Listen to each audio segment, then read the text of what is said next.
संगीत नाटक academy new Delhi के सहयोग से रंग संगम संस्था थीम पुलिस के साथ आपके सामने है। 7 डिग्री टेम्परेचर में अगर 77 लोग भी आ जाएं तो ये उपलब्धि होती है किसी संस्था के लिए। नहीं, कोई बजा रहे थे ताली, बहुत समझदार आदमी है। ये आपके लिए ताली अपने आप के लिए है, जज्बे के लिए ताली है। देखिए, होता क्या है कि कथाएं सुनने का जब शौक होता है तो आदमी जरूर आता है। और यकीन मानिए कि कथाएं ही हमको जिंदगी सिखाती हैं। थोड़ा सा अलग बात है, लेकिन धर्म हमको संस्कार सिखाता है। आज राममय पूरी पूरा भारतवर्ष है सिर्फ इसलिए है क्योंकि कथा है। अगर केवल धर्म होता, केवल वेद होता, केवल उपनिषद होते, केवल पुराण होते, केवल सूत्र पुरुष होते तो शायद इतना ना होता महिमा। क्योंकि कथा है। कथाएं हमको जिंदगी सिखाती हैं। कथाएं हमको वो चरित्र दिखाती हैं कि जो हमको बनना है और जो हमको नहीं बनना है। ये केवल कथाओं में होता है, चाहे फिल्में हो, चाहे नाटक हो, चाहे कोई कहानी हो, चाहे रचना हो। किसी का दुख, दर्द, गम, हंसी, खुशी, हास्य, व्यंग, विनोद, समाज पर बात करना, समाज से बात को बचाना, ये सब हम कथाओं से सीखते हैं। तो हम जब नाटक देखने आते हैं तो हम कम से कम जीवंत कथा देखते हैं। टीवी पर और फिल्म पर हम कथा वो भी देखते हैं, लेकिन वो आनंद नहीं होता है कि जो उसको जीवंतता के साथ हम महसूस कर सकें और कहीं हमारे मन में कोई प्रश्न हो तो हम पूछ भी सकें। ये केवल जो जीवंत विधा होती है वही एक छूट देती है। खैर, अब मुरारी बापू का मौसम इस समय चल रहा, तो मुझे मुरारी बापू ना समझे, प्रवचन करता है असली मुद्दे पे। अरे वाह, क्या बात है, बहुत बढ़िया। अब आप लोग के ऊपर छूट है, जब चाहे तब बजाइए। चलिए, मैंने कल भी एक बात कही थी और आज फिर इस बात को रिपीट कर रहा हूँ, क्योंकि अच्छी बात, अच्छी कथा से मैंने बात शुरू की थी, तो अच्छी कथा भी बार बार सुनने का मन करता है और अच्छी बात भी बार बार करने का मन करता है।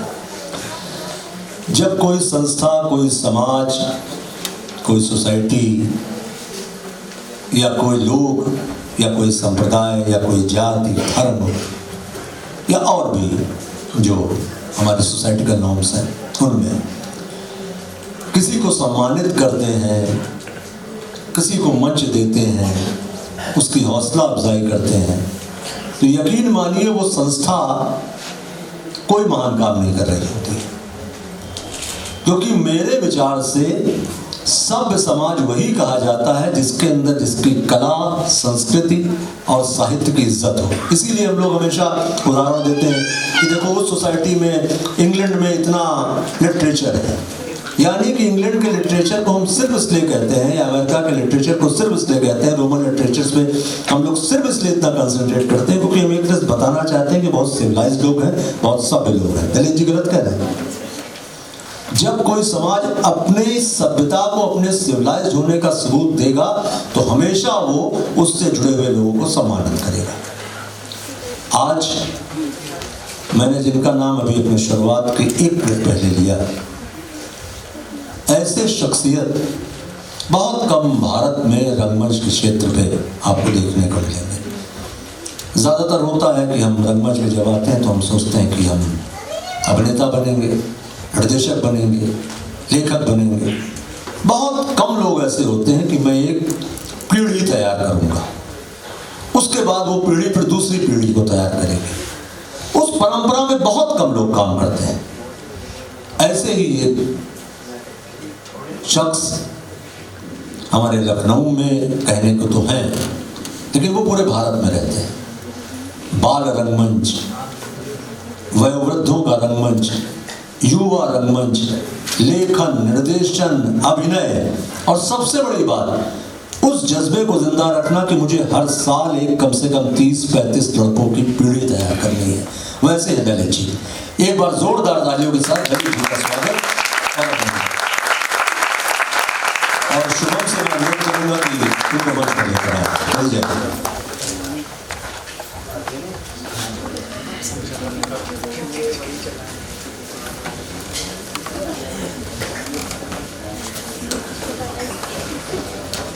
और शुभम से ही मैं अनुरोध करूंगा कि ललित जी का विधिवत सम्मान परंपरा के अनुसार करें।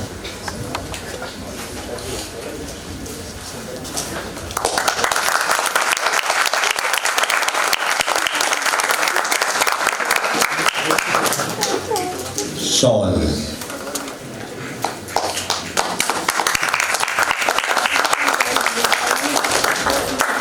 भगवान राम का चित्र और प्रतीक्षा। चलिए आप चाहे 2 मिनट बैठ सकते हैं, बैठ सकते। अभी मैं आपको पुनः मंच पे बुलाऊंगा, बस इसलिए मैंने कहा 2 मिनट बैठ सकते हैं।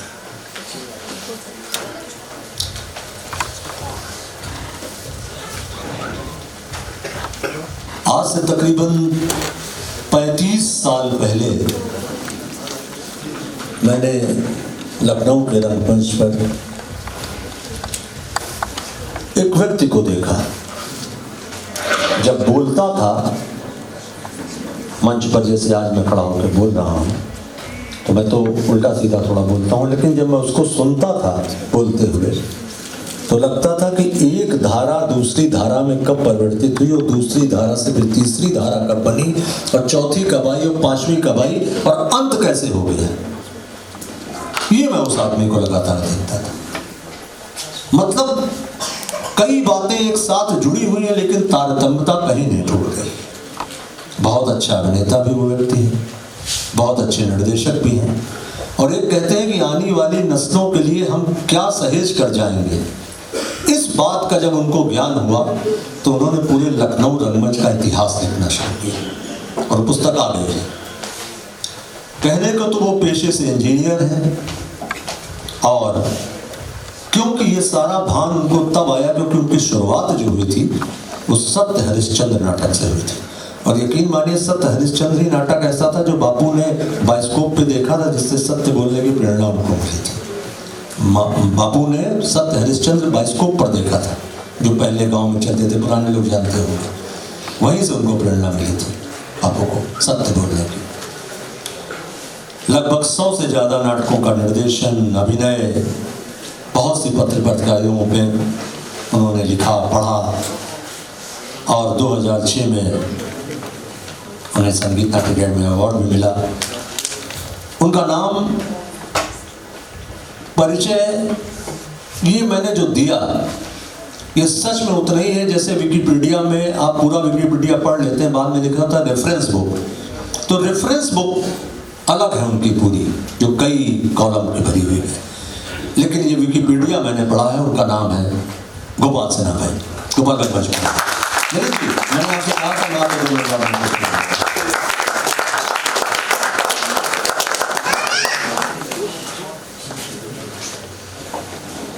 जब भगवान राम का दरबार होता है तो लवकुश अपने आप प्रकट हो जाते हैं। तो ये लवकुश जैसी आवाजें बीच बीच में आ रही हैं।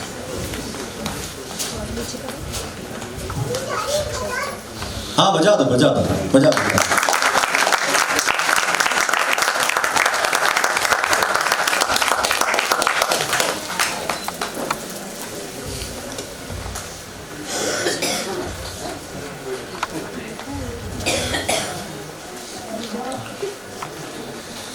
अपने से वरिष्ठों को सम्मानित करने का अवसर बड़े सौभाग्य से मिलता है। जी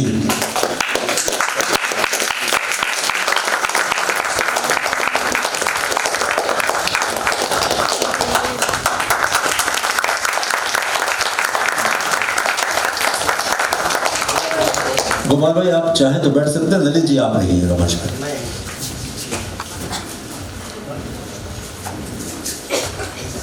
तकरीबन 20 साल पहले की बात है, रविंद्रालय में एक नाटक हो रहा था, संगीत नाटक, और थपलिया जी का थपली। एक लड़का बड़ा सुंदर सा बच्चा सा इतना बढ़िया गा रहा था, तो मुझे लगा कि यार ये कौन लड़का है इतना सुंदर गा रहा है, इतना सुंदर अभिनय कर रहा है। मैं उसमें एंकर कर रहा था शो, बहुत अच्छा लगा मुझे। मैंने बाद में पूछा जाके कौन है, तो उसका परिचय मुझे मिला। बाद में उस लड़के ने तरक्की की, लखनऊ में रंगमंच किया, भारतीय नाट्य अकेडमी से जुड़ा रहा, और बाद में राष्ट्रीय नाट्य विद्यालय से भी जुड़ा, वहाँ से स्नातक की उपाधि प्राप्त की।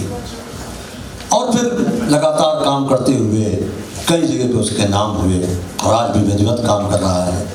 और शायद नाम वो इसलिए उसका हुआ क्योंकि उसके नाम के साथ भगवान बुद्ध का नाम गौतम लिखा हुआ था। पहले को उसका नाम विकास गौतम है। विकास गौतम।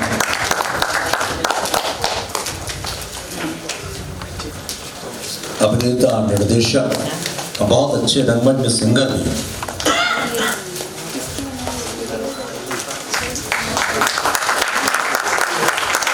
ये युवा सम्मान है रंग संगम का और गोपाल भाई का वरिष्ठ सम्मान है। और एक निवेदन मेरा है कि रंगमंच की हम बात कर रहे हैं तो रंगमंच देखिए आर्थिक सहयोग के बिना नहीं चल सकता। तो बगल में डोनेशन बॉक्स उधर व्हाइट कलर का रखा है, आप लोग जब चाहें उसमें जो सहयोग करना चाहे कर सकते हैं। विकास आप चाहे तो बैठ सकते हैं, मैं कोई फिर नहीं लीजिए आप तो है। ये कैसे हो सकता है कि इतना बढ़िया शिक्षक, इतना अच्छा ओरेटर मंच पे हो तो दूसरा ओरेटर कम से कम इतना अच्छा ओरेटर ना कर पा रहा हो, लेकिन उसका बोलना तो सुन ही सकता है। दिलीप जी 2 शब्द जरूर कहिए।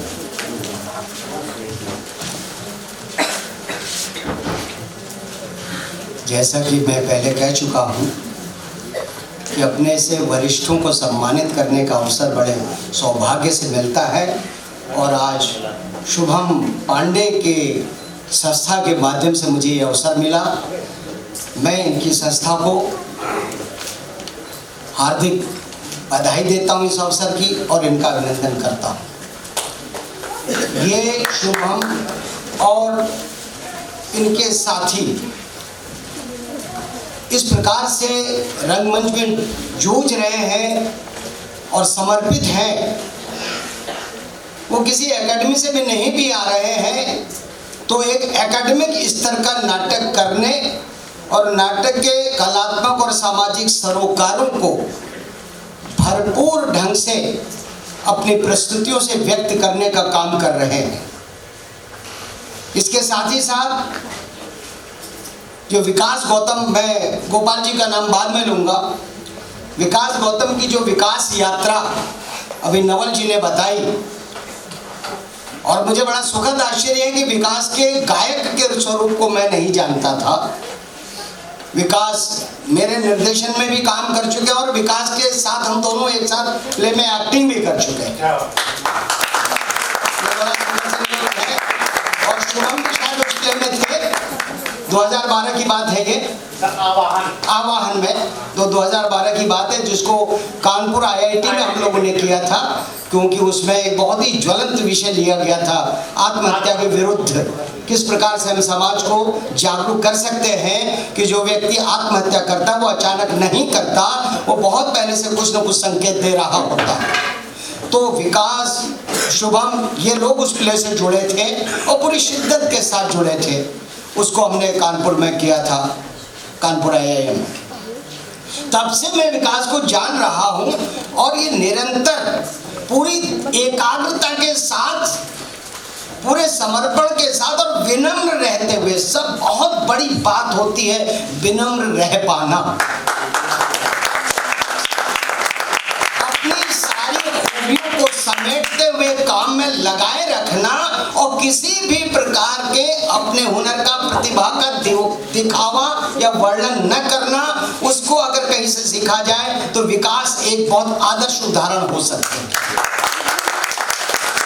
दूसरी बात, राष्ट्रीय नाट्य विद्यालय से उत्तीर्ण होने के बाद जितनी गहराई और पूरे भारतवर्ष के रंगकर्म और उसके तत्वों को समेटते हुए लखनऊ में ये अपने साथियों को, थिएटर में आने वाले नए लोगों को गहराई और व्यापकता का ज्ञान दे रहे हैं, मुझे कभी कभी लगता है कि हम बड़े वैसा काम नहीं कर पाए अपने समय में जो आज विकास ने किया है। तो विकास को मेरा अनंत आशीर्वाद है, शुभकामनाएं हैं। दूसरा, मैं वरिष्ठों का नाम बाद में ले रहा हूँ।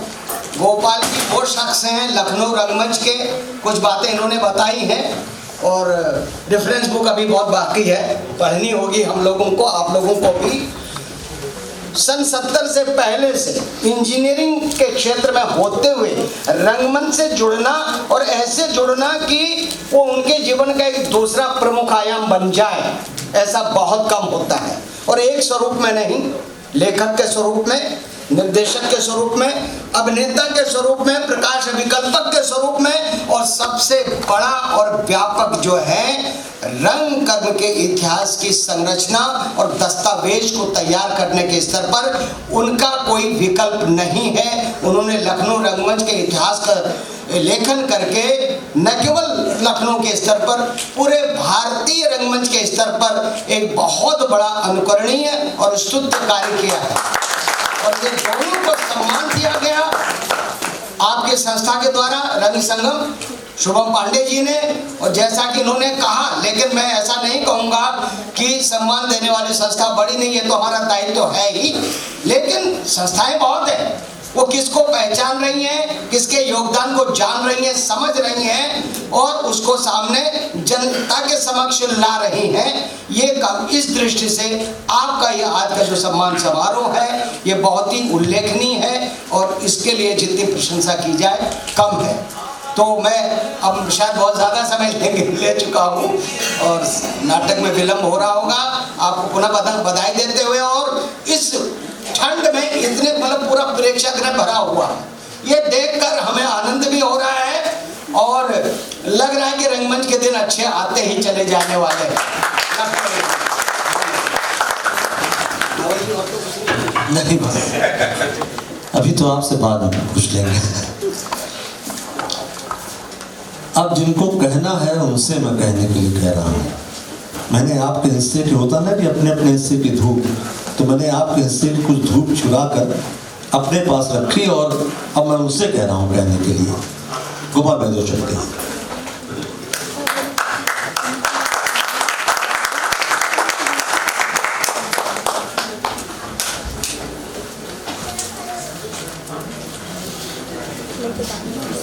सबसे पहले तो आभार व्यक्त करूंगा नवल का कि आज जो इन्होंने याद दिलाई बहुत पुरानी, कि जो ये काम जो भी रंगमंच में मेरी यात्रा थी, तो मैं मंच पर भी आप लोगों से संबोधित करता था, आप लोगों को एक रंगमंच और दर्शकों के बीच में माध्यम बनता था।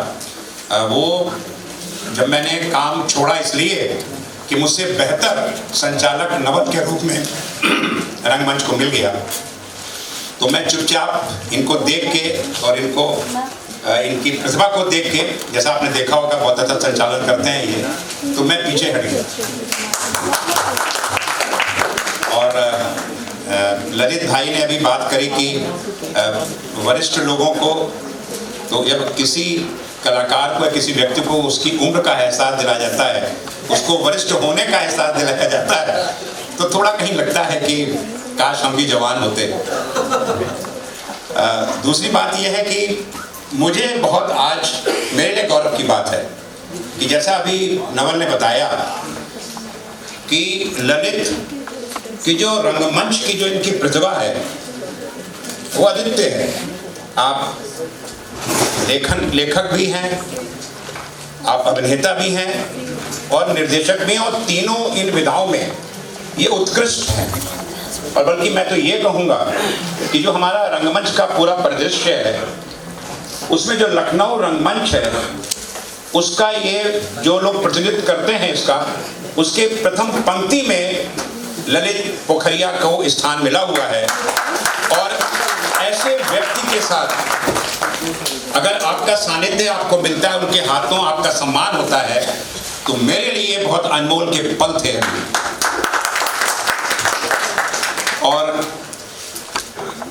इस मंच पर इस सम्मान के माध्यम से जो मुझे अनमोल पल प्राप्त हुए हैं, उसके लिए मैं रंग संगम संस्था का और विशेष रूप से उसके जो मुखिया हैं शुभम पांडे, मैं इनका हृदय से आभार व्यक्त करता हूं।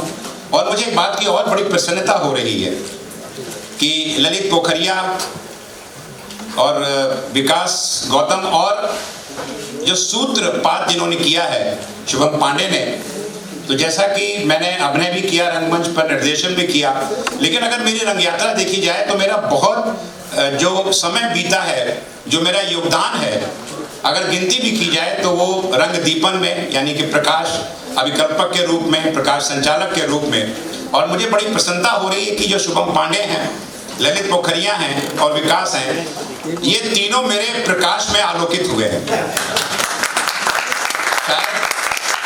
मेरे प्रकाश का ये आलोक होगा कि आज ये तीनों अपनी अपनी जगह चमक रहे हैं। मैं रंग संगम संस्था को आज की जो प्रस्तुति हो रही है, और जैसा मुझे पता लगा कि कल की प्रस्तुति भी, कन्यादान भी बहुत सफल प्रस्तुति हुई है। मुझे उम्मीद है कि आज की ये नाट्य प्रस्तुति आप लोगों को पसंद आएगी। मेरी शुभकामनाएं कलाकारों के साथ हैं, पूरे नाट्य दल को है, और शुभम पांडे को मैं आशीर्वाद के साथ उनके अच्छे रंगमंचीय यात्रा के लिए उनको शुभकामनाएं देता हूं।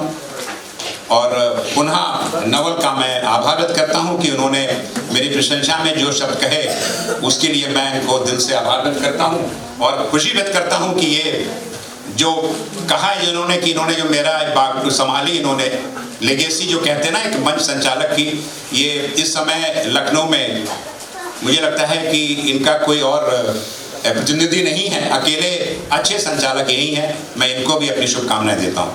धन्यवाद।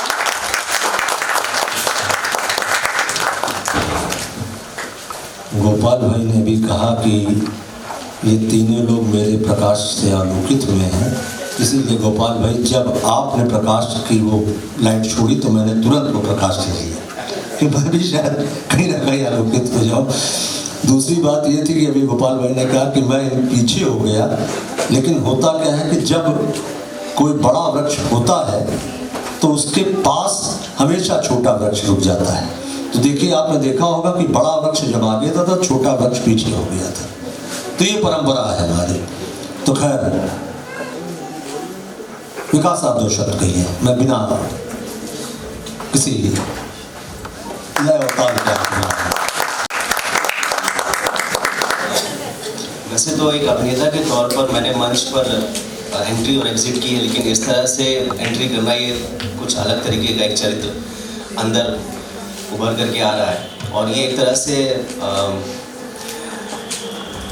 एक अलार्म की तरह है कि अब पुनः जागिए और कुछ अलग करना है, कुछ और ज़्यादा करना है, लोगों तक और ज़्यादा पहुंचाना है। और आज रंग संगम की पूरी टीम और शुभम ने जिस तरीके से मुझे यहाँ पर बुलाया और गुरुओं के हाथ से मुझे ये सम्मान मिला, मेरे लिए मतलब मेरे पास शब्द नहीं है कि मैं क्या करूँ, क्योंकि मैं इसके लिए बिल्कुल तैयार नहीं था, और वो शायद मेरे पास वो शब्द है नहीं, वो ज्ञान है नहीं कि मैं किसी तरह से मैं व्यक्त कर सकूं कि मुझे कैसा अनुभव हो रहा है। नर्वस हूँ, जाहिर सी बात है, क्योंकि आज के बाद आप सभी के सामने जब भी पढ़ूंगा तो आप एक उम्मीद लेकर के मुझे देख रहे होंगे, और कहीं ना कहीं किसी न किसी मोड़ पर आप लोगों से मुलाकात होगी ही होगी, मंच पर, मंच के परे या दर्शक दीर्घा में बैठे हुए। और आज सबसे अच्छी चीज़ मेरे लिए ये है कि ये जो प्ले थीफ पुलिस हो रहा है, ये इस प्ले में एक चरित्र है बेरोजगार लड़का। 2012 में जब ये पहली बार प्ले हुआ, थपियाल सर ने किया था, तो ये मेरा दूसरा प्ले था दर्पण रंगमंडल में, जिसमें मैंने बेरोजगार लड़के का चरित्र किया गया। तो ये एक अलग अनुभव होगा बैठ करके सामने अपने उस चरित्र को पुनः जीवित होते हुए देखते हुए। Thank you so much. धन्यवाद विकास। विकास अभी कह रहे थे कि मेरे पास शब्द नहीं, मैं क्या कहूँ। ऐसे ही कुछ शब्द लेडी मैकबेथ ने डंकन से कहे थे, मैकबेथ ने, कि वो जनाब शब्द नहीं मेरे पास जो ताकीद करे मेरी बातों की। वो ऐसी स्थिति वास्तव में आती है कि मैं कहूँ क्या, कितना खुश हूँ, कैसे व्यक्त करूँ। खैर, बापू की हमने बात शुरू की थी। बापू एक बात कहते थे कि कभी भी यात्रा में जल्दी मत करो, क्योंकि अगर जल्दी से यात्रा कर लोगे तो जमीन नहीं देख पाओगे, और जमीन नहीं देख पाओगे तो परिवर्तन नहीं समझ पाओगे, और परिवर्तित नहीं होगे तो जान नहीं पाओगे भारत क्या है। इसीलिए आप देखिए कि अगर आप जब हवाई जहाज से यात्रा करते हैं तो आप खट से एकदम से दूसरी पृष्ठभूमि में आ जाते हैं, लेकिन जब आप ट्रेन से यात्रा करते हो, इसीलिए बापू हमेशा पैदल यात्राएं ज्यादा करते थे, और जब आप ट्रेन से यात्रा करते हैं तो आप जमीन देखते हुए जाते हैं, दुनिया के और रंग देखते हैं, विभिन्न चरित्रों से मिलते हैं। तो कभी उसमें चोर भी मिलता है और कभी पुलिस भी। तो लीजिए थी और पुलिस, विजय तेंदुलकर, निर्देशन शुभम पांडे। बहुत बहुत धन्यवाद।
सुनो मधु, वो जो अपना बिल्डिंग वाला प्रोजेक्ट है ना, इसकी कोटेशन बहुत सोच समझ कर बनाना, ताकि आपके अपने हाथ से ये प्रोजेक्ट जाना नहीं चाहिए।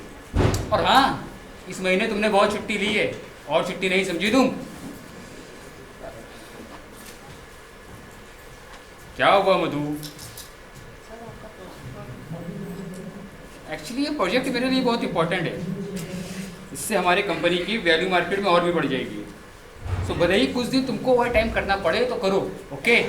अरे सर, छुट्टी तो इसलिए ज़्यादा हो गई ना कि आप तो जानते ही हैं मैं जॉब के साथ साथ नाटक भी करती हूँ, मतलब स्टेज प्लेस, तो वहाँ पे भी टाइम देना होता है ना सर। और बाकी आप बिल्कुल टेंशन ना लें, मैं ऐसी कोटेशन और फाइल बनाऊंगी कि कोई रिजेक्ट नहीं कर पाएगा। अरे मधु, मैंने तुमको कितनी बार कहा है ये नाटक नौटंकी करना बंद करो। अरे क्या मिलता है तुमको इससे? महीने 2 महीने जाकर टाइम वेस्ट करो और फिर उसके बाद एक दिन प्रस्तुति। अरे लोग आएंगे, ताली बजाएंगे और चले जाएंगे, और उसके बाद? अरे उसके बाद तो कोई पूछता तक नहीं। No career, only wastage of time. लेकिन मधु, अरे तुम तो हमारी कंपनी की शान हो, हमें तुम जैसे एम्प्लॉय पर गर्व है। देखो ना, तुम्हारी वजह से हमें कई प्रोजेक्ट मिले। तो मैडम, इस साल मैं employee of the year award के लिए तुम्हारा नाम सजेस्ट कर रहा हूँ। सर प्लीज़, आप मेरा नाम चाहे employee of the year award के लिए दें या ना दें, पर एक बात मैं आपसे कह दूँ, मेरे नाटक को आप वेस्टेज ऑफ टाइम ना कहें, क्योंकि नाटक करने से जो चैन और सुकून मिलता है ना, वो यहाँ जॉब करने से नहीं, बल्कि यहाँ तो सिर्फ टेंशन और प्रेशर मिलता है, और वहाँ नो टेंशन। जिंदगी जीने की नई उम्मीद मिलती है, नया जीवन मिलता है। बट थैंक यू सर कि आपने मेरा नाम सोचा। अरे यार मधु, तुम तो बुरा मान गई। Just chill.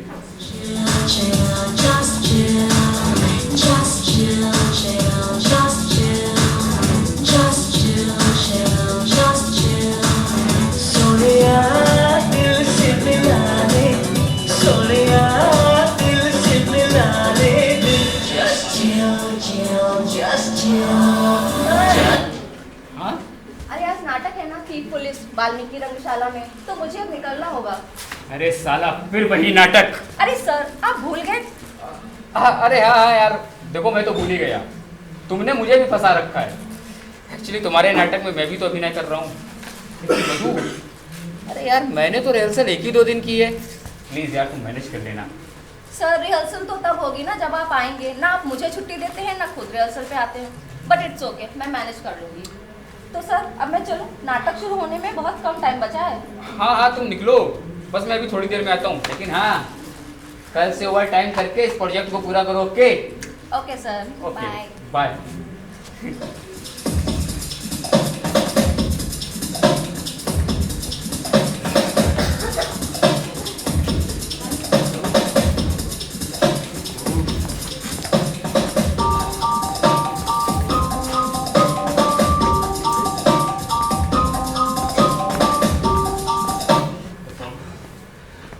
शो का टाइम हो गया है और ये मधु अभी तक लापता है, पता नहीं कहाँ है। राज! अरे मधु, ओहो मधु, कहाँ रह गई थी तुम? पता है अब शो शुरू होने में बहुत कम समय बचा है, और आज तो तुमने अपनी टेक्निकल स्टेज रिहर्सल भी नहीं की, न अपनी ड्रेस, अपनी प्रॉप्स, अभी तक कुछ भी अपने हाथ में नहीं लिया है। और वो तुम्हारे बॉस कहाँ है? आ रहे हैं, क्या करूं, आज बॉस ने सारा मूड ऑफ कर दिया लेक्चर देके, और पूरा दिन फाइल को अपडेट करने में ही निकल गया। नए प्रोजेक्ट के लेके परेशान है वो। मधु, ऑफिस की बात छोड़ो, अब इसमें ज्यादा टाइम नहीं लेना। अब नाटक पे फोकस करो जो हमें आज करना है, समझी? अब जल्दी चलो। हाँ हाँ चलो चलो, डायरेक्टर सर और स्टेज मैनेजर का ना जाने क्या हाल होगा। चलो चलो चलो।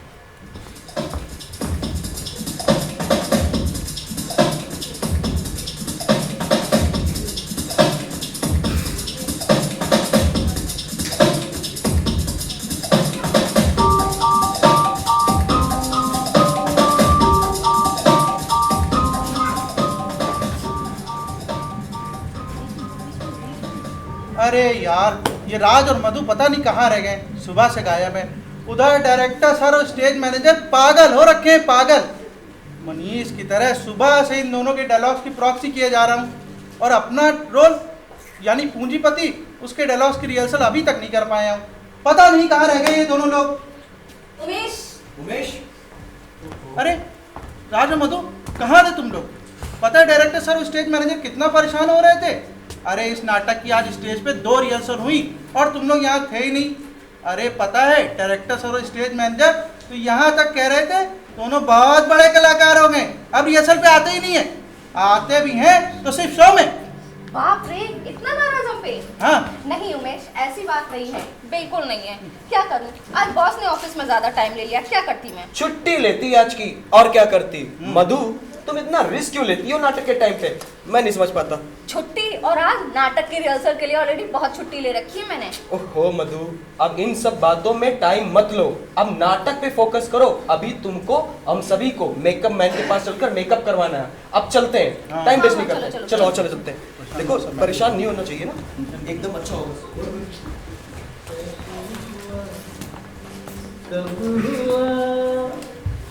अब क्या सुनाए? ये क्या हुआ, कैसे हुआ, कब हुआ, क्यों हुआ, जब हुआ, कब हुआ, सोचो ये न सोचो। ये क्या हुआ, कैसे हुआ, कब हुआ। बंद करो यार, क्या नाटक का समय हो गया है, सेट की ऐसी तैसी हुई पड़ी है। प्रिय दर्शकगण, आप 5 मिनट और अपना मन मार के बैठे रहिए। वो क्या है कि हमारे अंकुर जी है ना, वो चाय पीने गए हैं। अरे अपने अंकुर जी, अंकुर सुहास सक्सेना, वही जो पर्दा उठाते हैं, पर्दा गिराते हैं, लाइट भी वही दिखाते हैं, और अगर कोई ना मिले तो प्रॉम्प्टिंग भी वही करते हैं। पीर, बावर्ची, भिस्ती, खैर, सब एक आदमी। तो क्या है कि हमारा ड्रामा क्लब है amateur drama club. Amateur drama club माने जिस ड्रामा क्लब का नाटक कभी समय पर शुरू हो ही नहीं सकता। अब समय पर शुरू भी हो कैसे साहब? अब एक अकेला मैं क्या क्या करूं, हैं? पहले रिहर्सल के लिए जगह तलाश करो, हैं? फिर लोगों को इकट्ठा करो, और कुछ लोगों को तो उनके घर छोड़ने जाओ, प्रॉपर्टी अरेंज करो। इस पर भी आर्टिस्टों के नखरे झेलो। भगवान दुश्मन को भी कभी प्रोडक्शन मैनेजर न बनाए। लेकिन क्या करें साहब, नाटक करने का शौक जो ठहरा। अरे शौक काहेगा, कीड़ा कहिए, कीड़ा।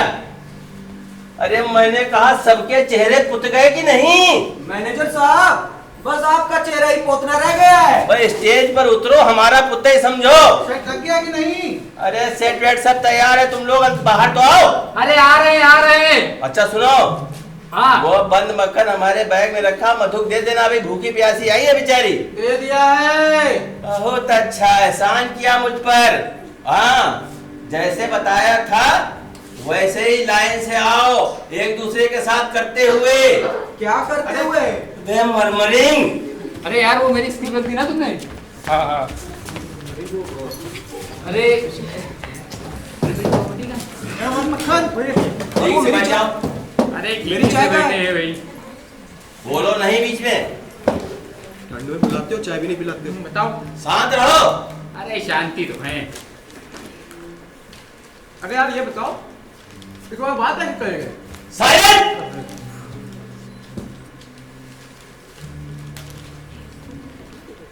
हाँ, तो ये है हमारी कास्ट, यानी अभिनेता और अभिनेत्रियां, और ये है हमारा set, up to date, modern, symbolic.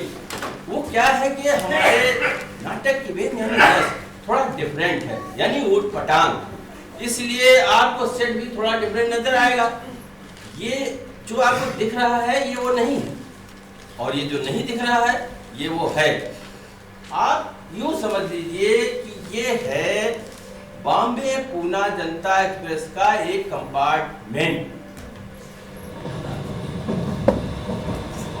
और इस कंपार्टमेंट में ये है एक कैपिटलिस्ट यानी पूंजीपति साहब, और ये है एक बेकार लड़का माने बेरोजगार लड़का, और ये हैं हमारे कॉमरेड साहब लाल सलाम, और वो जो कार्नर में बैठी हैं वो है एक सोसाइटी लेडी उनके हाव भाव से ही नजर आ रहा है, और उनके बगल में जो वो कुमारी बैठी है ना वो हैं एक श्रमिक महिला यानी नौकरी पेशा लड़की, और ये बीच में बक्से पर जो बाबा बैठे हैं ये हैं एक पेंशनर। अब पेंशनर तो आप समझते ही है ना, वही जो सरकारी पैसे पर है, समझ गए ना लेकिन लगता है कि इनकी कमर ठीक से काम नहीं कर रही, देखिए कैसे उगलू बैठे हैं। हाँ, तो मैं क्या कह रहा था कि गाड़ी करजत स्टेशन को छोड़कर पूना की ओर जा रही है। सब ठीक है, कुछ छूटा तो नहीं? हाँ, टनेल मरे सुरंग बोगदा। अरे अंकुर जी, अरे वो सुरंग की लाइट म्यूजिक, अच्छा ठीक है। हाँ तो साहब ये सुरंग आई और ये गई, और ये टनेल आई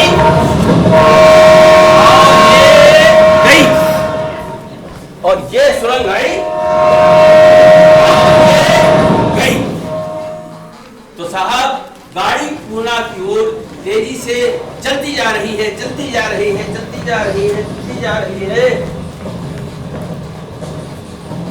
अरे बाबा, अरे वो ये कौन सा समाचार पत्र है? अमरीक गुजरात। अरे जरा इसमें मेरा एक लेख छपा होगा, देखिए। फोटो छपी है? हाँ। अरे क्या ये दूर का चश्मा है? जरा देखिए ना।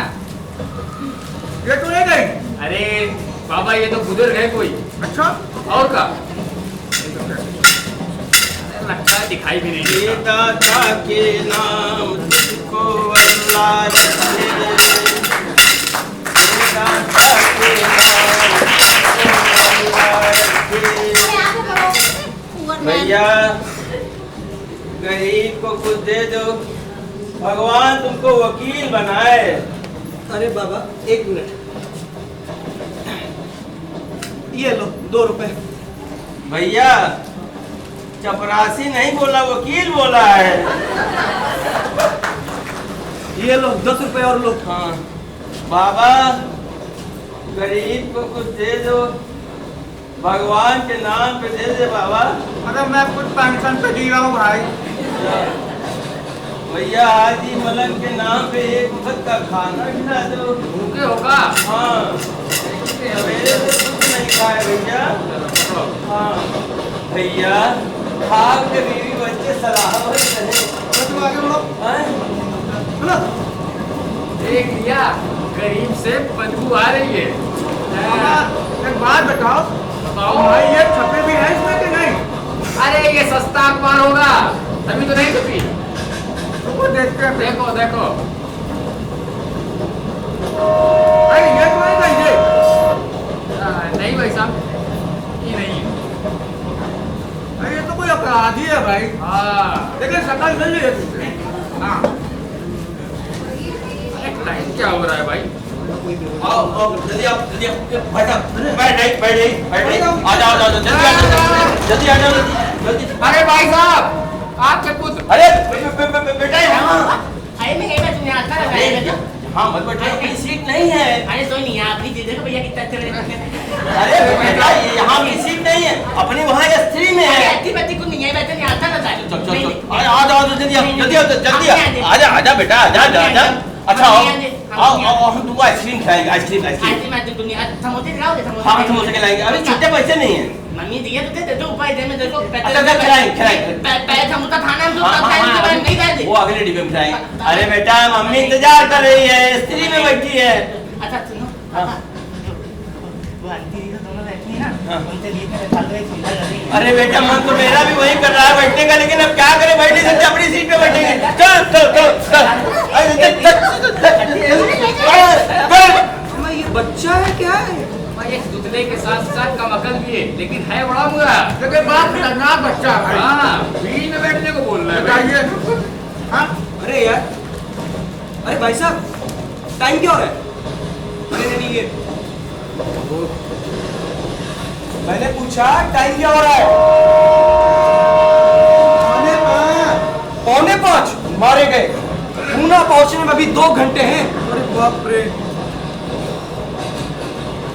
नमस्कार। देखिए जब आप बस या ट्रेन में सफर करते हैं तो आपको तरह तरह के प्रचार नजर आते हैं।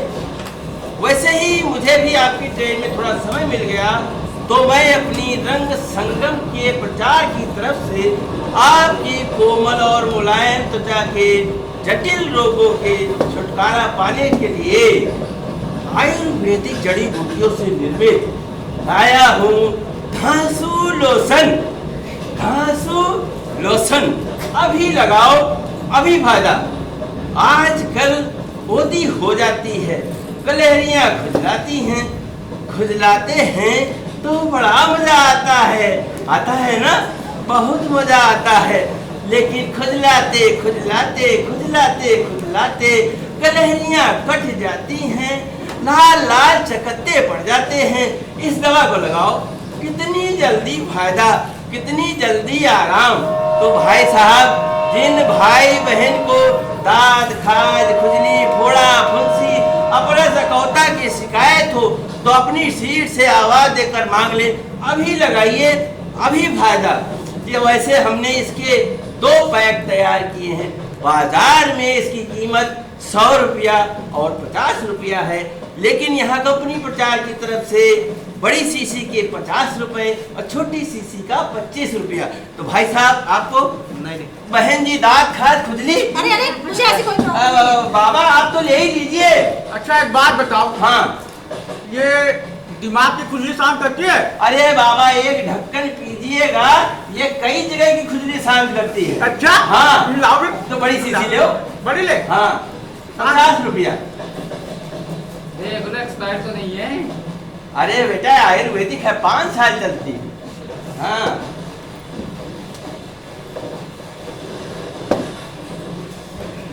50 रुपया गाड़ के रखे होगा। पेंशन का पैसा भाई। भाई साहब दांत खा चुके नहीं भाई साहब मैं नहाता हूँ। भाई साहब चलो यार, सब्जी मंडी है क्या ये? ले आते हो। देख लिया कामरेड, इन पूंजीपतियों का दिमाग ना जाने कौन से आसमान पर है। अरे यार तुम खुद उठकर गए उनके पास बात करने के लिए, लेकिन मुझ साहब की अकड़ देखी। अरे सीधे वो बात तक नहीं की उन्होंने तुमसे। अजी बात क्या, ये तो हमारी तुम्हारी तरफ देखने के लिए भी तैयार नहीं है। देख लो ये हाल है। अरे यार सुनिए तो। नहीं ये मैंने, हाँ मैंने कहा क्या नाम है आपका? अरे मैंने कहा कुमारी जी, जो आपके पास वो फालतू सी मैगजीन पड़ी है ना, क्या दे दीजिए, बड़ी कृपा होगी आपकी। ऐसा उठा दीजिए ना। आप ही उठा लीजिए ना। भैया रात चला, तुम ही उठा दो यार। आजकल की औरतों में बुजुर्गों के लिए कोई सम्मान ही नहीं। चाहिए बाबा कुछ नासुर वासुर की शिकायत है क्या? नासुर? हमें किसको यार? अरे बड़ी देर से इस बक्से पे बैठे हूँ मैं, इसीलिए पूछ रहा था। ना ये ऐसी कोई बात नहीं। अरे तो इस बक्से पर इतनी देर से सुबड़े कहे के लिए बैठे? यहाँ आइए, काफी जगह है, आराम से पैर फैलाकर बैठिए। ठीक है यार, आप तुमसे जरा सी मैगजीन क्या मांगी, तुमको सीधे सर पे चढ़े जा रहे हो।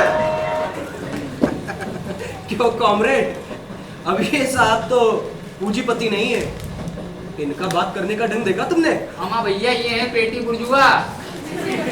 ये क्या होता है? पूंजीवाद में पेटी बुर्जुआ यानी कि मध्यवर्गीय के लोग। अरे भैया, अपने आप को बड़ा तीस मार्का समझते हैं। अच्छा, मुझे भी इन्हीं की तरह होना चाहिए। ना ना, ये निराशात्मक पलायनवाद है।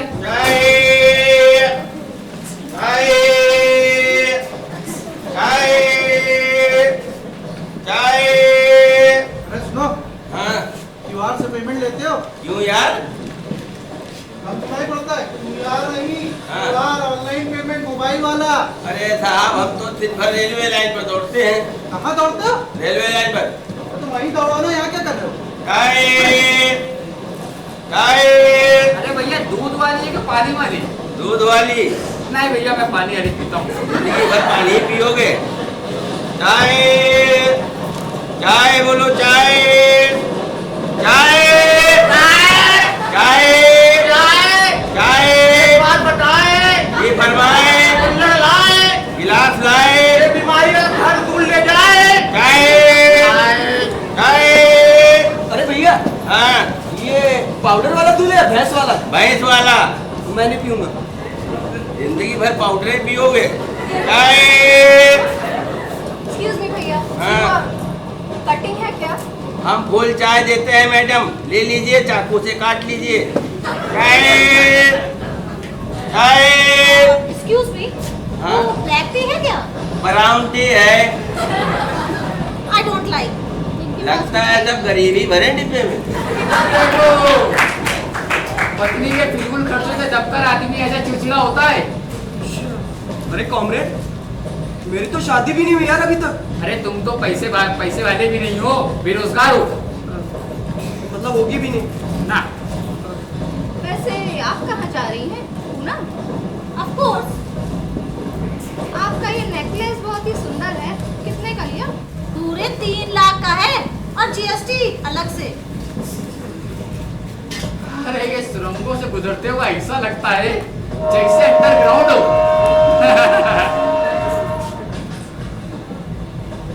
कहिए मिस्टर, कितने दिन से बेकारी हो? 5 साल हो गए बीए पास किए। हमारा लगता तो नहीं है। लगता तो नहीं है, आपका क्या ख्याल है? मैं झूठ बोल रहा हूँ? अरे आप हिंदी पढ़ रही हैं? इसमें हर्ष क्या है? How backward. लाइटों को क्या हो गया यार? भैया, एक दिन पूंजीवाद का भी यही हाल होगा। अरे लेकिन इस रोशनी में हमारी आंखों का क्या हाल होगा भाई? फूट जाएंगी। I don't like this second class carriages at all.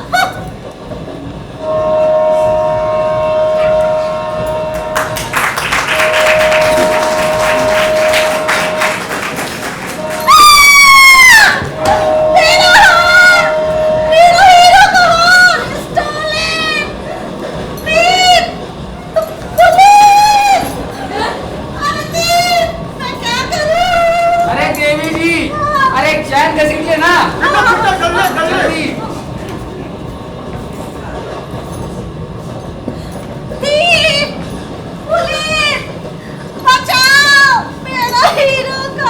अरे भाई साहब, ये दीजी थीप को बुला रही है पुलिस को?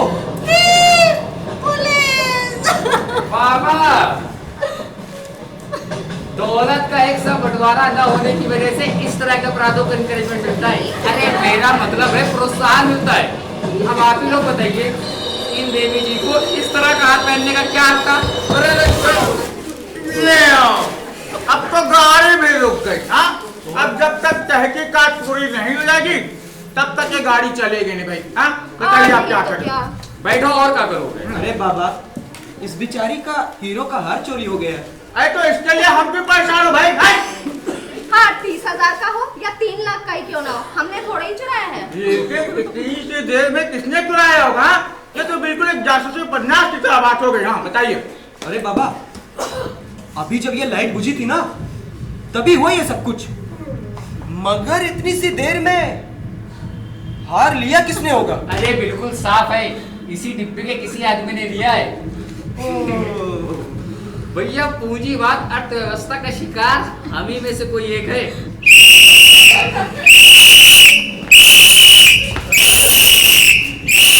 वो पुलिस चेन किसने खींची?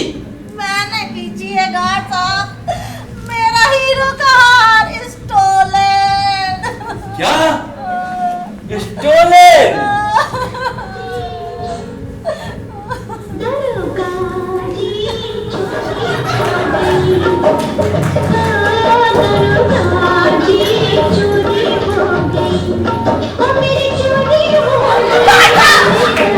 जहाँ मेरा हीरो का हार चोरा गया और ये दरोगा की चोरी हो गई घर में। अरे वो मतलब स्टोलन चोरी हो गया? हाँ गार्ड साहब, चोरी हो गया। अच्छा तो ये बात है। हाँ भाई, रास्ते में इस तरीके की झंझटें बहुत जरूरी हैं, नहीं तो ट्रेन का सफर कैसे पूरा होगा? मेरी समझ में नहीं आता है, ट्रेन जब स्टेशन पर खड़ी रहती है तब ये चोर क्या नींद लेते हैं? बेगर्स। गार्ड साहब, इस बेचारी का हीरो का हार चोरी हो गया और अब बेगर्स कह रहे हैं। अरे तो यहाँ गाड़ी डिटेन हो रही है, उसका कुछ नहीं है। रोज साला वही झंझट, एक दिन भी ऐसा नहीं जाता है कि गाड़ी इन टाइम हो, रोज देर, रोज रिपोर्ट। अरे तो इसके लिए सारा सोशल सिस्टम बदलना चाहिए। अरे गार्ड साहब, पहले मुझे मेरा हार मिलना चाहिए। अरे देवी जी, इसीलिए तो गाड़ी रोक रखी है। एक मिनट, रिपोर्ट लिखिए। कुछ भी लिखे। ये बताओ आपका नेकलेस कैसा था? कैसा था? हाँ। अरे गार्ड साहब, हीरो का था, असली हीरो का, कसम से। अब आप गले की कसम तो मत खाइए, नहीं तो। हाँ तो इन देवी जी का हार किसने देखा है? जल्दी बताइए, गाड़ी डिटेन हो रही है। गार्ड साहब, तो फिर आज ये गाड़ी भी यहाँ से नहीं हिलेगी अगर कोई नहीं बताएगा तो। साहब। हाँ साहब। गाड़ी क्यों नहीं हिलेगी? आप हमारा वक्त जाया कर रहे हैं। हम वक्त जाया कर रहे हैं कि आप वक्त जाया कर रहे हैं? कह दीजिए कि हार आपने देखा है? नहीं देखने पे भी कह दे कि हार देखा है। आप भी कमाल करते हैं गार्ड साहब। साहब, हाँ मैं बताता हूँ। बताओ। इन देवी ने हार देखा है। मैंने तो अरे एक बात कह दीजिए, देखा है? अरे मैंने बिल्कुल नहीं देखा। कम ये गाड़ी आगे तो बढ़े। देख लीजिए, आप ही देख लीजिए, सुन लीजिए आप सब लोग, आप लोगों में से किसी ना किसी को कहना ही होगा कि हार उसने देखा है, नहीं तो इंक्वायरी है स्टाफ हो जाएगी। इंक्वायरी स्टाफ और गाड़ी डिटेन। अच्छा साहब, मैंने देखा है हार, मगर मैंने चुराया नहीं है। अरे वो बाद में देखा जाएगा। हाँ तो हार कैसा था? हीरो का था? असली हीरो का? लगता तो था। लगता तो था? अरे गार्ड साहब, हार असली हीरो का था और ये मैडम कह रही है लगता तो था। अरे मैडम, मैंने असली हीरे देखे ही कहाँ हैं, सपने में भी नहीं देखे। अरे भाई, अगर असली हीरो का लग रहा था तो होगा ही। अरे गार्ड साहब, हार असली हीरो का था, पूरे 3 लाख रुपए कह दिए थे, किनके? मुझे इंक्वायरी करने दीजिए। तो करिए ना, किसने रोका है? हाँ।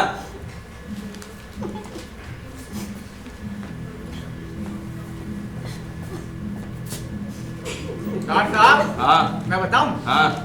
तो देवी जी ना वहाँ बैठी थी। हम इसीलिए आए थे तुम्हारे पास। हाँ। अच्छा, ये देवी जी वहाँ बैठी थी? हाँ, वहाँ बैठी थी। तुम वो बीच में मुसल चंद ना बना करो, समझे? बीच में मत बोलना। ठीक है, रुकिए, पहले आप गाड़ी रवाना कीजिए यहाँ से, बस मुझे कुछ नहीं कहना। वो मेरा काम है। हाँ तो देवी जी, आप यहाँ पर बैठी हुई थी, आगे कहिए। क्या? यही कि और सब घर में कुशल मंगल है। अरे भाई, आप यहाँ बैठी हुई थी जब आपका हार चोरी हुआ, उसके आगे की दास्तान सुनाइए, और क्या? गार्ड साहब, ध्यान से सुनिएगा। हाँ मैं यहाँ बैठी हुई थी जी। अचानक से लाइट ऑफ हो गई। ट्रेन में? नहीं, जंगल में। अच्छा। फिर चारों तरफ अंधेरा ही अंधेरा। अच्छा। किसी को कुछ भी दिखाई नहीं दे रहा था। गाड़ी सुरंग में से जा रही थी कि अचानक से मेरे गले में झटका सा लगा और मैं चिल्लाई। कैसे? ऐसे। कहाँ चोरी हो गया? तो फिर हाँ मुझे ये बताइए कि ये जितने भी सज्जन बैठे हैं इनमें से आपको किसी पे शक है? ठीक ठीक बताइएगा।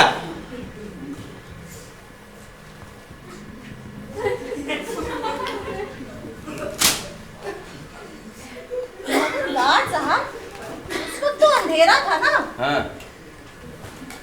उस वक्त मुझे कुछ भी दिखाई नहीं दिया।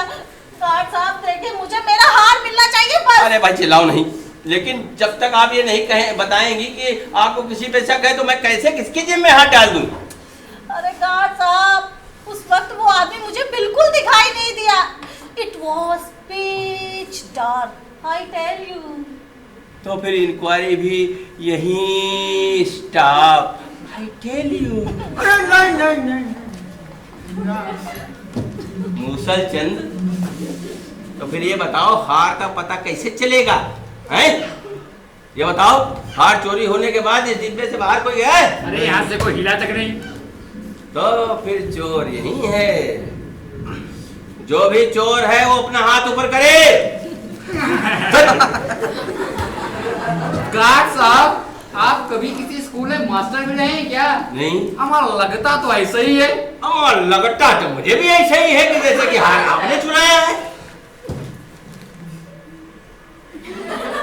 हमें लगता है कि अब हमें एक एक करके सबकी लेनी पड़ेगी तलाशी। अब ऐसे तो कोई कहेगा नहीं कि हार उसने चुराया है? तो आप समझ लीजिए, सुन लीजिए, पहले भी इतने मत बोलिए, समझे? अगर हार 1 महीने तक नहीं मिला तो ये गाड़ी भी 1 महीने तक यहाँ से नहीं हिलेगी। तब आप लोग ही भूखे प्यासे रहेंगे। गार्ड साहब, आखिर हम लोगों ने टिकट खरीदा है, टिकट, गाड़ी क्यों नहीं चलेगी? हम जानते थे मूसल चंद तुम ही बोलोगे, हैं? अगर आपने टिकट खरीदा है तो इन देवी जी का 3 लाख रुपए का हार चोरी हुआ है। तो उसके लिए हम क्या करें? तो उठिए, उठिए, पहले आपकी तलाशी ली जाए। मैंने हाथ नहीं चुराया। अरे तो फिर उठिए, मुझे तलाशी लेने दीजिए। मैं नहीं उठूंगा। लेकिन क्यों? आप एक बार क्या 1000 बार कहिए तो भी नहीं उठूंगा। जरूर दाल में कुछ काला है। कुछ नहीं काला यार। अरे तो फिर उठिए, मुझे तलाशी लेने दीजिए। आपके पास क्या सबूत है? तब फिर ये तय रहा कि हार आपने ही चुराया है। नहीं, मैंने नहीं चुराया। हार आपने ही चुराया है। आप इतनी देर से किसी चीज पर सांप की तरह कुंडली मारे बैठे हैं? जरा उठिए, देखने दीजिए। मैं अपने सीने पर आज तक के कसम खाता हूँ कि मैंने हाथ नहीं चुराया। अच्छा, तो फिर आप अपने सर पे हाथ रखकर खड़े हो जाइए और ये सिद्ध कीजिए। जैसे करना है। हाँ, करो करो करो भाई, करो। ये करो। तो बात यह है कि क्या है? मैं ना तोता, हाँ, मैं ना केले पर बैठा बड़ी हंसी आ रही है। एक बार केले पर बैठ देखो तो पता चलेगा। अरे बाबा, केला तो खाने की चीज होती है, आप बैठ कैसे गए? अरे खाने के लिए ही लिया था, गलती से बैठ गया। बुढ़ापे में हो जाता है, जब बुढ़े हो गए तब पता चलेगा। हाँ भाई, मैंने पके हुए केले खरीदे थे खाने के लिए। पूरे 6 केले थे, 6, समझे? अब मैं गलती से बैठ गया। बड़ी हंसी आ रही थी। बताइए। हाँ, देवी जी का हार, आपका हार है ना? मैं बताता हूँ, आपका वो हार इन भाई साहब के पास है। हाँ, ये भाई साहब जो साफ सुथरे कपड़े में बैठे हैं, चश्मा लगा के, ये भाई साहब के पास है। जब गाड़ी पे लाइट गई थी तब मैंने देखा, अपनी इन्हीं आंखों से ये अपनी जगह से उठे और वो देवी जी के पास गए, हाथ घसका और जाके अपनी जगह पे बैठ गए। आपको विश्वास नहीं हो रहा है साहब? आप एक बार तलाशी लीजिए, देखिए तो इनके पास है यार। भाई साहब, पेपर बाद में पढ़िएगा। भाई साहब, ये बाबा जो कह रहे हैं क्या ये सच है? बाबा मेंटल है। आप कह रहे हैं क्या ये सच है जो कह रहे हैं? अजी 16 आने सच होगा, हमें तो इसकी शुरुआत से शक है। भाई साहब इधर देवी जी का हार निकालिए तो। सुनिए जनाब, देवी होंगी आपकी, मेरी तो पत्नी है। बात कर रहा है। पत्नी यानी कि वाइफ। कमाल। हमारा ढकोस हम पत्नी मतलब वाइफ और वाइफ मतलब पत्नी ही होती है। What a joke! Tell me, madam, ये महान भाव जो अपने मुखार बिंदु से फरमा रहे हैं, उस पर आप जरा रोशनी डालेंगी?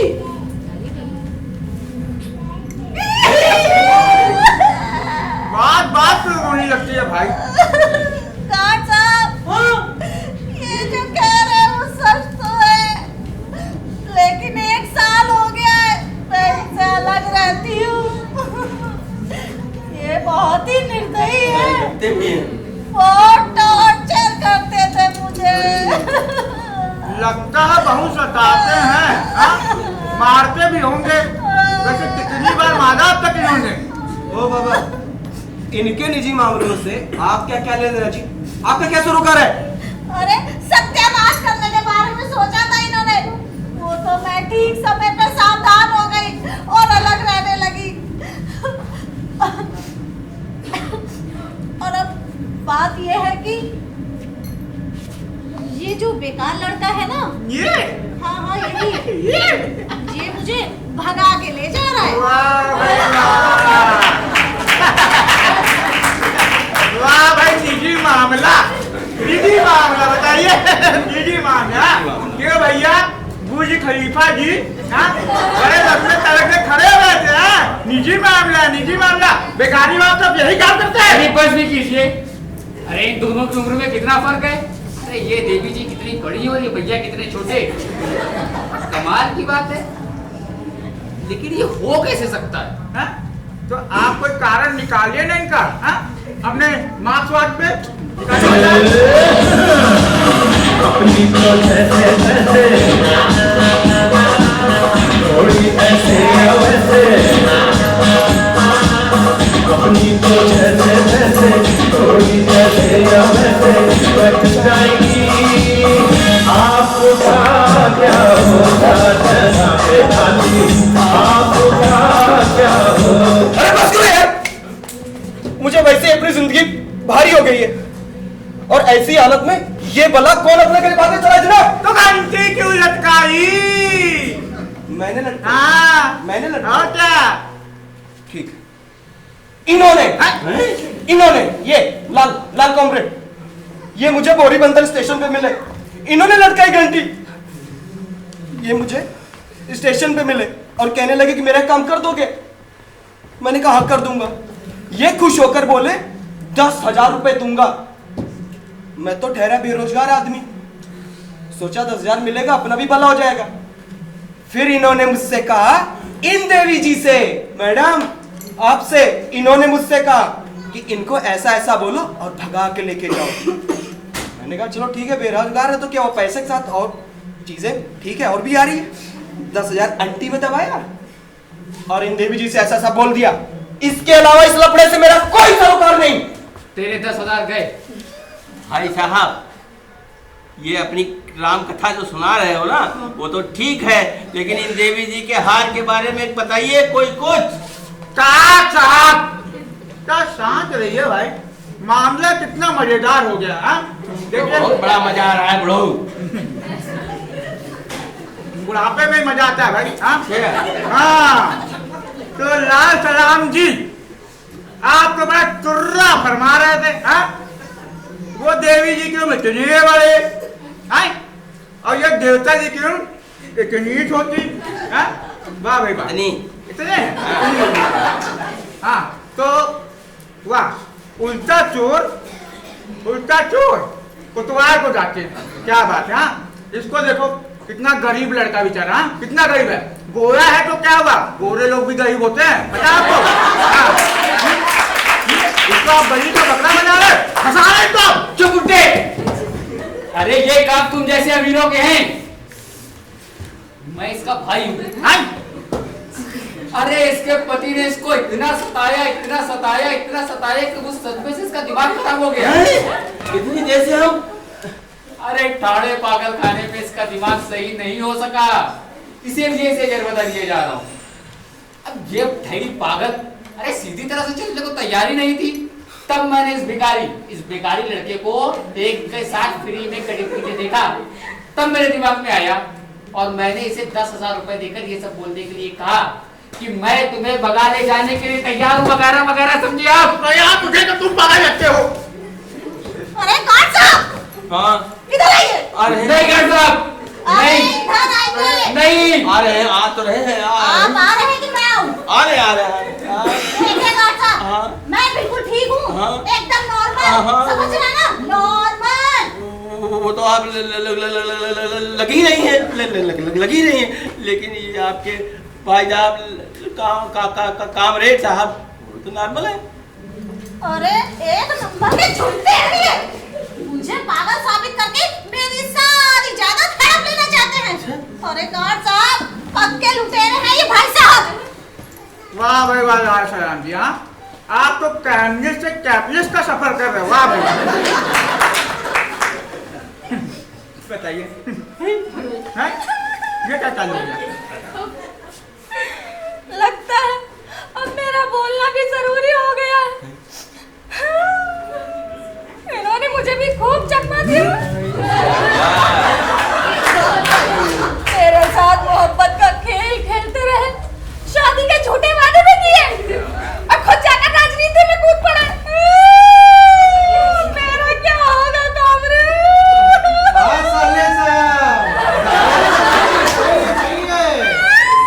तो कुमारी जी, आखिर आपने भी अपनी जुबान खोली थी। उन पर छल कपट का इल्जाम लगाते हुए आपको मेरी याद बिल्कुल नहीं है। मैं बेरोजगार हूँ, दर दर की खाक छान रहा हूँ। ये पता लगते ही तुमने मुझसे मिलना जुलना ही छोड़ दिया। शायद कुछ ज्यादा ही बिजी हो गई थी। अरे भाई, इन्होंने मुझे व्हाट्सएप पे भी ब्लॉक कर दिया। अरे व्हाट्सएप के दादा, हार के बारे में भी कोई कुछ कहेगा? गाड़ी रिटेल हो रही है। गार्ड साहब, शांत रहिए भाई। हाँ, मामला खानदानी हो गया है। अब मजा आ रहा है। हाँ समझिए। हाँ तो भैया चालू रहो, तुम चालू रहो। तड़प के इस दिल से आह निकलती रही, मुझको सजा दी प्यार की, ऐसा क्या गुनाह किया तो लुट गए हम, लुट गए तो लुट गए हम तेरी मोहब्बत में। मैं तुम्हारी याद में किस तरह जलता बुलता रहा, तुम इसकी कल्पना भी नहीं कर सकती। कोई भी नहीं कर सकता। मैंने आप हत्या नहीं अब एक कप कर लेते, साला ज्यादा अच्छा रहता। मुझे मौत नहीं आई, मगर तुम्हारी बेवफाई की दुहाई कौन दे? बोलो कौन दे?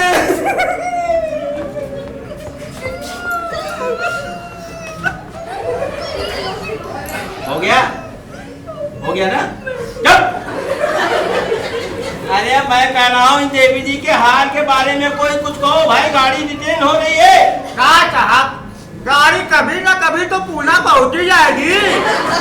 सुनो बढ़ो, तुम गाड़ी की चिंता छोड़ो और इन देवी जी के हार के बारे में बताओ। अरे गार्ड साहब, वो भी कभी ना कभी तो मिल ही जाएगी। ये बुढ़ा बहुत बोलता है। बोलते हैं कि कैसे मिल जाएगी? तुमको मजाक छूट रहा है? अबे गाड़ी डिटेन होने पे जूते मेरे सर पे पड़ेंगे, तुम सब बच के निकल जाओगे। जूते पड़ेंगे? हाँ। वाह भाई वाह। मैं हार निकलवा के ही रहूंगा। रुको, भाई साहब क्या नाम है आपका? मधुपति, सोनपति, क्या नाम है आपका? पूंजीपति। हाँ, पूंजीपति साहब, देखिए आपके घरेलू झगड़ों से रेलवे का कोई सरोकार नहीं है। ये देवी जी आपकी बीवी हो चाहे अम्मा, इससे इस रेलवे का कोई मतलब नहीं है। चलिए हार निकालिए जल्दी। मैं हार नहीं दूंगा। आपको हार देना पड़ेगा। मैंने कहा ना मैं हार नहीं दूंगा। लेकिन तो क्यों जनाब? मुझे पुलिस बुलानी पड़ेगी। तो बुलाइए ना पुलिस, मैं हार नहीं दूंगा। लेकिन क्यों? अरे इसलिए क्योंकि हार मेरे पास है ही नहीं। कहीं का। क्यों बुढ़ाऊ, तुम तो कह रहे थे हार इनके पास है। मैं ठीक कह रहा था, हार इन्हीं के पास है। एक बात कहीं ऐसा तो नहीं है कि इन्होंने हार झटका और उसके बाद में बाहर फेंक दिया? नहीं, मैं बताता हूँ। हाँ। वो देवी जब चिल्लाई थी ना, हाँ। चिल्लाइए। अरे ऐसे नहीं भाई, हाँ ना, बिल्कुल ऐसे। तब से मेरी नजर इन पर टिकी हुई है। ये अपनी जगह से उठे, हाथ झटके, अपनी जगह में बैठ गए। अगर इनको हाथ फेंकना ही होता तो चुरा दो तू। बात तो सही कह रहे हो यार, बिल्कुल सही है, लेकिन अब क्या कहा जाए? अरे तलाशी लीजिए और क्या। अरे मेरे पास हाथ नहीं है। आपके ही पास है। अरे नहीं मानता तुम लोग, चलो फिर तलाशी ही ले लो।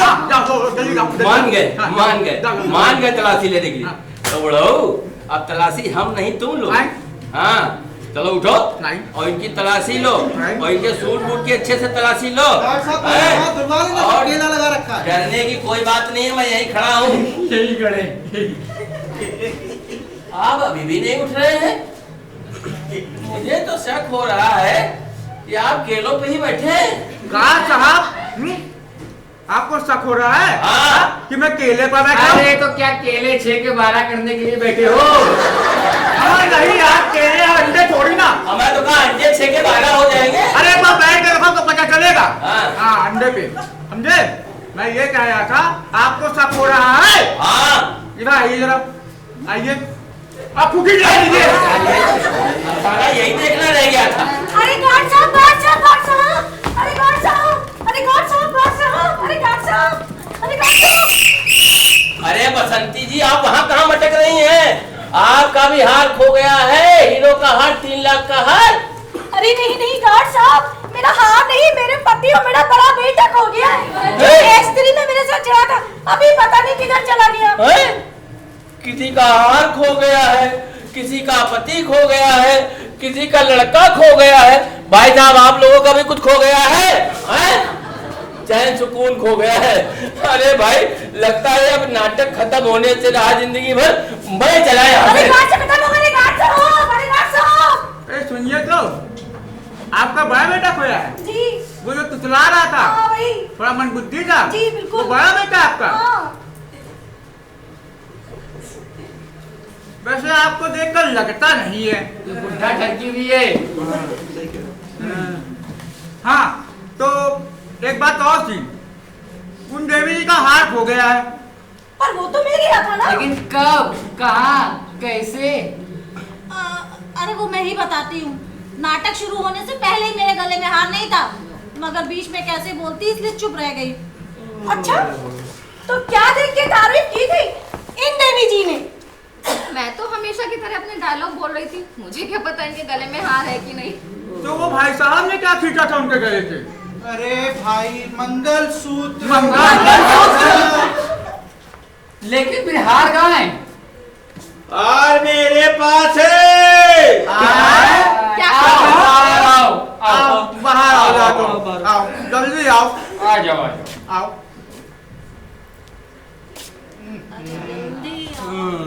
कुछ बोलोगे? अरे भैया, वो जब तैयारी कर रहे थे नाटक की ना, तो जल्दी जल्दी में हार मेरी जेब में ही रह गया। अरे यार, तुम बड़े लापरवाह हो। अरे भाई, मेरे सुनो तो, मेरी बात सुन लो, मेरी बात सुनो माताओं बहनों, मेरी बात सुनो। क्या है कि यार, तुम लोगों को बुलाओ 12 बजे आते हो, 3 बजे हैं यहाँ वो जो है प्रोडक्शन मैनेजर बना के मुझे अकेले सब कुछ करना पड़ता है, और ये इतनी पेमेंट मुझे नहीं देते, समझे? हाँ। अरे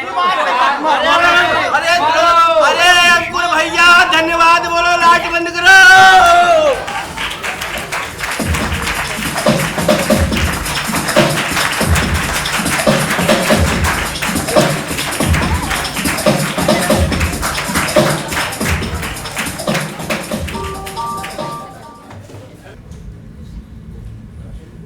चाय वाला भिखारी से स्वयं पति guard production manager Giriraj Kishore Sharma ji,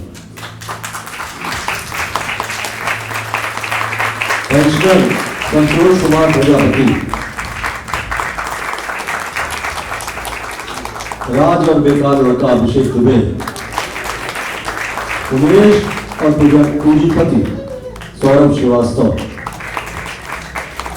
boss और लाल सलाम कॉमनिस्ट दानिश अली अंसारी, नौकरी पेशा लड़की प्रीति श्रीवास्तव, सोसाइटी लेडी स्वाति श्रीवास्तव, महिला मुसाफिर शिखा श्रीवास्तव, टोटका लड़का आदित्य यादव और इसको जो सुंदर बनाने में जिन लोगों को सहयोग किया, प्रकाश परिकल्पना और संचालन मनीष सैनी, प्रस्तुति डायरेक्टर शिवा पांडे, संगीत परिकल्पना और संचालन इनको सक्सेना। ये पूरी प्ले में तो आवाज नहीं है यार, आवाज लेकिन यार स्पीड पकड़ी। मुख सज्जा विजय वर्मा, मंच निर्माण आदित्य यादव, वेशभूषा प्रीति श्रीवास्तव, बबीता पांडे, प्रॉपर्टी सौरभ श्रीवास्तव, स्वाति श्रीवास्तव, पूर्वाभ्यास प्रभारी राजीव पांडे, वीडियोग्राफी अमरदेव, फोटोग्राफी मिश्रा, प्रस्तुति सहयोग अनिल सैनी, सहायक निर्देशक स्वाति श्रीवास्तव, पूर्वाभ्यास सहयोग केवी श्रीवास्तव, लेखक विजय तेंदुलकर और उसका जो हिंदी तर्जुमा किया था सत्येन शरद ने और इसके निर्देशक थे शुभम पांडे।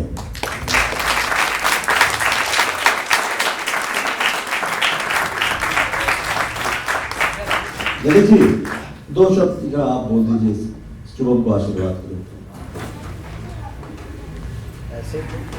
ऐसे अच्छा, सबसे बड़ी बात तो है कि विजय तेंदुलकर जी का ये प्ले मैंने कभी पढ़ा ही नहीं था। आज मेरे लिए एक अचीवमेंट ये हुआ कि एक प्ले और पढ़ लिया, देख लिया। और जहाँ तक है कि इसकी सफलता की बात बाद में, ये थोड़ा कठिन प्ले मुझे लगा। एक जगह पर कोई लोकेल नहीं चेंज हो रहा है और कथाक्रम में कोई बहुत बड़ी घटनाएं नहीं है, फिर भी इंटरेस्ट बनाए रखने का चैलेंज, बहुत बड़ा चैलेंज वो आप लोगों ने पूरा किया बहुत अच्छी तरीके से। और कुछ लोगों में बहुत अच्छी संभावनाएं नजर आ रही हैं, उनको लगातार काम करने का मौका मिले तो यही प्ले आपका और 10 गुना बढ़िया हो सकता है, मुझे ऐसा लग रहा है ना। तो बाकी दर्शक लोग हैं और अच्छा आपने हिम्मत करी इसको उठाने की, एक अलग बात है। मैं शायद हिम्मत ना करता हूँ तो यार एक ही जगह नाटक हो रहा है और बहुत ज़्यादा कुछ चीज़ें हैं नहीं, तो इसको ना किया जाए, ऐसा मैं सोच सकता। आपने हिम्मत उठाई और उसको सफलता की ओर ले गए, बहुत बहुत बधाई।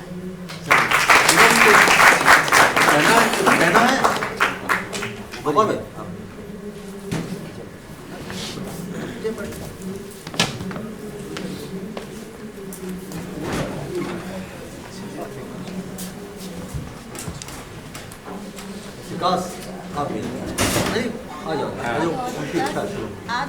आ जाओ, फोटोग्राफ वगैरह भी। मैं देख रहा था तो मुझको क्यों विकास, ये 2012 में हुआ था ना, तो थपलियाल जी ने इसका डायरेक्शन किया, तो मैंने उसकी लाइट डिज़ाइन और ऑपरेशन मैंने ही किया था। तो मैं इस प्ले में जो सभी लोग कर रहे थे तो मैं अपनी पिछली यात्रा भी कर रहा था और मुझे लग रहा था जो ललित ने कहा कि ये वाकई में थोड़ा कठिन प्ले है, एक ही लोकेल है और काफ़ी देर तक ट्रेन में लोग हिलते डुलते रहते हैं। कोई घटना तब घटती है जब वो सुरंग में से जाती है और लाइट चली जाती है, उसके बाद सिर्फ कहानी क्रम है कि वो पूछना।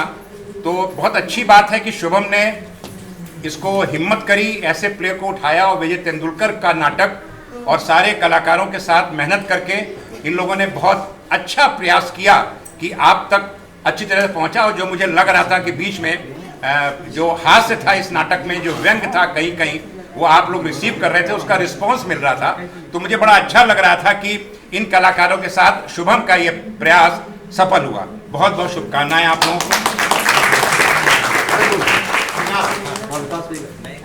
मेरे लिए तो मतलब मैं वापस 2012 में चला गया। मतलब मैं समझ सकता हूँ कि शायद ये आप शुरुआत है आपकी और ऐसे ही था मैं, और मतलब मुझे ऐसा लग रहा है कि आपने बहुत अच्छा किया। मुझे लग रहा है कि ये भी कर सकता था, ये भी कर सकता था, बट वही है कि अगर आपको सहयोगी अच्छे मिले तो आप बहुत अच्छा काम कर सकते हैं। तो सभी को बहुत बहुत बधाई, बहुत बहुत मेरा भी ये कहना है कि मुझे तो यादें ताज़ा हो गई कि आपको याद हो विकास गौतम ने बेकार लड़का किया था, हाँ। पूंजीपति बना था उसमें। हाँ तुम और डॉक्टर रस्तोगी ने गार्ड का किया था। हाँ, डॉक्टर साहब ने गार्ड का। डॉक्टर अनिल रस्तोगी जी ने गार्ड का रोल किया।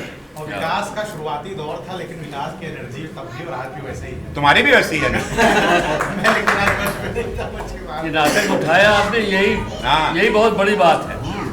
नाटक उठाया यही अपने आप में बहुत बड़ी बात आया, और सबसे बड़ी बात है उठाने के बाद एक प्रयास करना कि आपको ललित दादा को दिखाना है, ये बहुत क्या बात नहीं। और एक चीज और भी है, कल कन्यादान अगर आप लोगों ने देखा होगा, उसका टेक्सचर बिल्कुल डिफरेंट था।